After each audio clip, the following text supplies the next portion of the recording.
Salamat! Welcome to the Mastering Filipino podcast. I'm your host Charlotte, and today we're going to have short quiz where we review what we've discussed in our last lesson about basic sentence structure. Get ready to test your knowledge and reinforce your learning. Let's start. I'll give you time to answer after hearing the question. Question number 1. What is the basic sentence structure in Tagalog?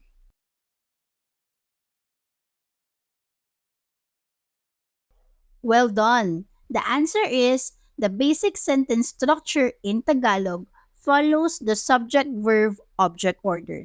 This means that the subject comes first, followed by the verb, and then the object. Question number 2. How can we incorporate adjective and adverbs into Tagalog sentences?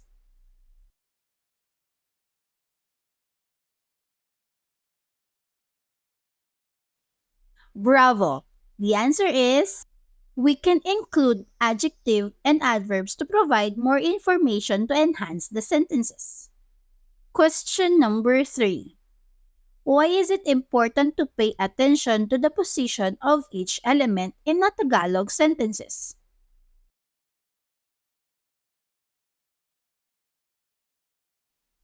Impressive! Paying attention to the position of each element in Tagalog sentences is crucial for maintaining the proper grammar. By following the subject-verb-object order, we ensure that the sentence structure is clear and coherent. How can practicing sentence construction in Tagalog using this structure help improve language skills?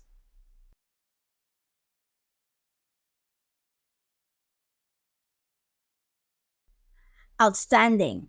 Using the subject-verb-object structure help to reinforce the basic sentence structure and develop a better understanding of the language.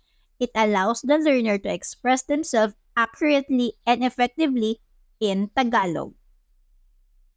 Last question. Are there any exemptions or variation to the subject-verb-object order in Tagalog?